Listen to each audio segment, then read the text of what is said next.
Bonjour et bienvenue dans cette interview très spéciale ici sur la Rwanda Broadcasting Agency. Aujourd'hui, nous avons le plaisir d'accueillir Amadou Gallo Fall, président de la Basketball Africa League, qui nous rejoint ici au Rwanda pour la saison 6 de la Basketball Africa League. Sous sa direction, la balle est entrée dans l'histoire avec son lancement en 2021, première ligue professionnelle de basketball opérée par la NBA sur le sol africain. Monsieur Fall a guidé la vision de la BAL ou de la BAL et ses opérations avec un objectif précis, développer le basketball et bâtir un écosystème sportif de classe mondiale sur le continent. Au-delà du terrain, il a fondé SEED, en sigle et en anglais, qui signifie Sports for Education and Economic Development. En 1998, c'est l'année à laquelle vous avez créé SEED. Une démarche qui vous a valu d'ailleurs le Naismith Legacy Award et une place parmi les 100 Africains les plus influents selon un New African Magazine. Monsieur Amadou Gallo Fall, bienvenue à nouveau au Rwanda et bienvenue à la Rwanda Broadcasting Agency. Merci, merci pour cet accueil. Et puis d'abord, je voudrais commencer par souhaiter une très belle journée pour l'Afrique. This is Africa Day, le 25 mai. Et nous avons toujours le plaisir de célébrer cette journée pour notre cher continent, où nous allons continuer à œuvrer à travers la Basketball Africa League, vraiment à son rayonnement. C'est toujours un énorme plaisir de venir ici. C'est devenu un rendez-vous, cette visite à RBA. Merci beaucoup. Et l'année dernière, sur les micros de la RBA, vous parliez avec beaucoup de passion d'ailleurs, de la cohérence et du dynamisme en transformant la Basketball Africa League vers des futurs meilleurs. La saison 6 est désormais lancée. Qu'y a-t-il de nouveau cette saison sur le terrain en matière de partenariats commerciaux, de renforcement de capacités et d'engagement communautaire? Alors là, nous sommes heureux d'avoir vraiment repris la marche là où le train s'était arrêté l'année dernière. La saison 5, qui était une année bannière, où beaucoup de records ont été établis en termes de personnes, de supporters qui ont vu les matchs dans les différentes salles où nous sommes produits à Dakar, à Rabat, Pretoria, ici à Kigali. Le jeu sur le terrain continue d'être amélioré. Les compétitions étaient très serrées, de grands joueurs, de grosses performances. Un nombre record de partenaires qui étaient venus soutenir notre opération. Mais là, dès l'entame de cette saison, on a vu une recrudescence aussi bien à Pretoria ou Rabat, où nous avons joué notre Kalahari Conference et notre Conference du Sahara, de très belles compétitions. Le niveau du jeu qui devient de plus en plus élevé, de très grands joueurs qui sont dans les différentes équipes et ce qui se traduit par un produit qui est encore meilleur que même ce qu'il était l'année dernière. Et d'où tous ces chiffres que nous sommes en train de voir en termes de participation des supporters. On a joué beaucoup de matchs à guichet fermé, aussi bien à Pretoria qu'à Rabat. Et aussi l'engagement des supporters et le nombre de supporters qui sont en train de regarder ces matchs, des chiffres comme plus de 700 millions de vues de nos matchs. Il y a eu quelque chose comme 15 milliards d'impressions, ce qui signifie que 15 milliards d'opportunités de vraiment réécrire la narrative quiconque pourrait avoir de l'Afrique. Et je parle d'un engagement de ces supporters à travers tout le monde, parce que la diaspora africaine suit la Basketball Africa League partout. Nous avons un record de partenaires qui sont venus accompagner la Basketball Africa League, quelque chose comme 22 partenaires, aussi bien dans le domaine du marketing, du broadcasting, du merchandising. Et évidemment, tout cela nous fait penser à nos tout débuts 2021, lorsque nous lancions cette ligue ici, avec des partenaires comme le Rwanda Development Board et Visit Rwanda, qui restent vraiment des partenaires fondamentaux, qui ont cru à ce produit à la base. Et c'est pourquoi, pour nous, c'est toujours un énorme plaisir d'être au Rwanda, surtout ces finales qui sont devenues un rendez-vous incontournable. Nous voyons un nombre de visiteurs, des gens qui viennent pour ces finales, qui augmente d'année en année. Vous évoquez le partenariat avec Visit Rwanda et la Rwanda Development Board. Comment décririez-vous la contribution du Rwanda à l'histoire et au succès de la Basketball Africa League? C'est un partenariat dont nous sommes très fiers. Et comme je l'ai dit tantôt, le Rwanda Development Board avec Nike ou Brand Jordan et Wilson, là, ce sont nos partenaires fondationnels, comme on dit. Alors, nous avions trouvé ici dans ce pays un environnement très accueillant et favorable, et à commencer par le leadership de son Excellence, le président Paul Kagame. Et je tiens à rappeler que nous sommes d'abord venus ici en 2012 pour une visite. Il y a plusieurs années d'interaction et de collaboration. Il a cru au produit et il a cru surtout à la vision qu'on avait, parce que ce qu'on cherche à construire va bien au-delà du basketball. C'est une opportunité d'utiliser justement le sport comme un levier, comme un tremplin pour parler à notre jeunesse, l'inspirer, les diriger vers des activités sociales positives, et aussi surtout pour que cette jeunesse soit inspirée par l'idée et l'opportunité d'une Afrique qui se prend en charge elle-même.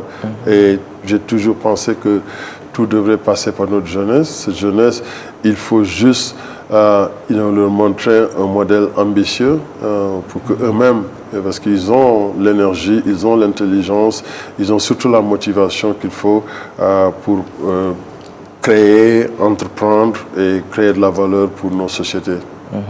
Justement, en parlant de jeunesse, vous parlez d'utiliser le sport comme le levier, vous exprimez aussi votre foi en la jeunesse. Mais il y a quelques chiffres dont je voudrais vous parler, et après explication de ces chiffres, on aimerait aussi savoir ce qu'ils représentent. Une empreinte économique projetée à 5,4 milliards de dollars, 40 000 emplois créés, une contribution de 250 millions de dollars au PIB des pays hôtes. Que signifient ces chiffres extraordinaires et que signifient ces chiffres pour un jeune ici à Kigali, à Dakar, à Rabat, comme vous avez évoqué, et comment ils peuvent se saisir de ce moment de transformation? Alors, je retourne à l'idée lorsqu'en 2019, au All-Star Weekend à Charlotte, nous avions annoncé le lancement de la Basketball Africa League. Et le commissionnaire Adam Silva, à l'époque, a parlé de la Basketball Africa League comme une locomotive de développement économique. Et tous ces chiffres sont en train de montrer vraiment que le chemin qu'on s'était tracé, parce que je le disais tout à l'heure, ce qui nous motive va bien au-delà du basketball. Évidemment, l'Afrique a toujours eu énormément de talent, mais ce talent s'est toujours exporté pour pouvoir réaliser son potentiel. Ce que nous avons choisi de faire, c'est justement de revenir sur le continent, de créer une plateforme qui va donner des opportunités d'emploi à toute cette jeunesse, qui va donner une opportunité à l'immense talent qui existe sur le continent. Pas seulement ces talents de joueurs ou d'arbitres ou d'entraîneurs, mais aussi des créateurs de contenu, des spécialistes en médias, en marketing, en communication, en sports medicine, etc. Tout ce talent, d'avoir cette plateforme pour vraiment contribuer aux produits qu'on voit aujourd'hui sur le terrain. Ces chiffres, justement, parlent de ces arénas qui se sont construits, et c'est l'occasion aussi de parler de Kigali, Bank of Kigali Arena, ou bien de Dakar Arena, ou le Sunbelt, etc. Ces arénas, on le voit bien, deviennent comme des zones économiques, n'est-ce pas? Vous voyez, le jour de match, on a une fan zone, on a des stands avec de la marchandise, des food trucks, il y a les transporteurs, il y a des agents, enfin, quand je parle d'agents de la sécurité, je parle au-delà de la police officielle, etc. Mais il y a toute une industrie qui s'est créée. J'en ai vu des compagnies qui se sont créées depuis le lancement de la Basketball Africa League dans le domaine du tourisme, de l'hospitalité, du transport, de la mobilité, etc. Alors, ces 37 000 emplois dont on parle, c'est ce que nous avons pu déceler à travers une étude d'impact économique qui est faite par une structure indépendante. C'est 37 000 emplois directs et indirects et aussi 250 millions de dollars en valeur contribuée dans les PIB. Alors le chiffre de 5 milliards et quelques, c'est la projection.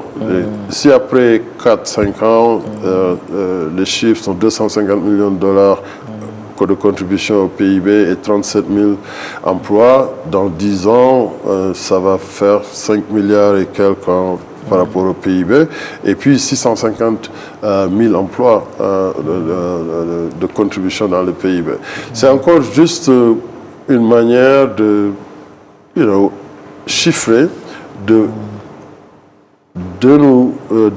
encore une fois confirmer cette vision de vouloir faire de la Basketball Africa League une locomotive de développement économique qui va créer des emplois pour cette jeunesse et aussi contribuer de manière très concrète aux économies des différents pays africains. Toujours en parlant de la jeunesse, il y a 28 ans, vous avez créé SEED, bien avant la création de la Basketball Africa League. Et vous avez certainement vu quelque chose que les autres n'avaient pas vu en la jeunesse du continent. En regardant ce parcours et tout ce qui a été bâti depuis, quel avenir envisagez-vous pour le sport africain et ses jeunes dans la prochaine décennie? Et quelle est la chose que chaque jeune africain doit faire ou croire pour prendre sa place dans cet avenir? Voilà, d'abord, la création de SEED est née de juste ma propre expérience, ce que j'ai vécu à travers la pratique du basketball. J'ai commencé très tard déjà parce que comme tout le monde en Afrique, le foot c'est ce qui est accessible, c'est ce à quoi on est exposé. À très bas âge, on apprend tous de manière almost instinctive à taper le ballon du pied au lieu de dribbler avec la main. Parce que c'est une question d'infrastructure et vraiment juste d'opportunité. Alors, pour moi, c'est que ça m'a permis de réaliser mes études en Amérique, jouer en Amérique et rencontrer des gens extraordinaires et avoir accès à des gens extraordinaires dans l'industrie du basketball et tout ce network que ça m'a permis d'établir. Et aussi, on est dans le sport, justement, comme on le dit, est le plus grand, le greatest equalizer, parce que le contact, ça ne regarde pas certains critères. Bon, je ne dis pas de manière universelle, il y a certainement quelques exceptions, mais ce n'est pas la règle. En général, c'est un environnement ouvert, c'est un environnement sain où ce qui compte, ce qui prime, c'est la performance, c'est l'expertise, c'est la capacité. Alors, tout ce que j'ai vu sur mon cheminement à travers les milieux universitaires, et j'ai vu que le sport était un levier extraordinaire que même ces universités utilisaient pour gagner de l'argent, mais aussi pour recruter des étudiants, parce que la performance de ces équipes universitaires parfois détermine le choix de certains étudiants et ça coûte extrêmement cher aux États-Unis. On a aussi vu ce que ça pouvait faire en termes de diplomatie, du fait que normalement, ça élimine beaucoup de barrières. Alors, j'ai eu conscience de beaucoup de choses, en très peu de temps, en tout cas, et sur ce que je pense le sport pourrait constituer comme opportunité. Alors, d'ici 1997, l'Afrobasket, le dernier Afrobasket que le Sénégal a gagné, où nous avions mis l'équipe en place, et puis il y avait des jeunes qu'on avait amenés en Amérique pour étudier et jouer au basket, de suivre notre exemple. Quand on a constitué cette équipe avec cette ossature, ils sont revenus, on a gagné, et j'ai vu vraiment la liasse populaire que ça avait créé dans le pays, et j'ai vu ce que le sport de haut niveau, le basketball en tout cas, allié à l'éducation, quel impact cela pourrait avoir pour notre Afrique. Parce que et qu'est-ce que vous demandez exactement pour finir notre entrevue, parce que le temps nous fait défaut malheureusement, que demandez-vous aux jeunes pour être prêts? Parce que vous nous parlez de l'opportunité, mais d'ici quelques 10 ans, qu'est-ce qu'ils doivent faire ou croire pour pouvoir vraiment s'inscrire dans cette vision? D'abord, je pense qu'on a montré que c'était possible en Afrique de faire de grosses choses à travers la Basketball Africa League, qui est une vitrine. Mais c'est venu de personnes, de jeunes, ici même en Afrique, qui ont certainement, acquis de l'expérience et de l'expertise ailleurs, mais qui veulent l'appliquer ici. Notre plus grande ressource, c'est les ressources humaines, c'est le pourcentage de jeunes de nos populations, et le sport leur parle leur langage, les intéresse, et je pense que tant qu'on continue à marier leur intérêt au sport et aussi la nécessité de s'éduquer, et quand je parle d'éducation, ce n'est pas nécessairement seulement d'aller faire un PhD, mais d'apprendre des choses pratiques dans la vie. Et aujourd'hui, on voit avec AI et tout ça, tout ce que les individus peuvent faire pour se former, pour de capacity building à leur niveau individuel, et l'appliquer maintenant dans l'industrie du sport.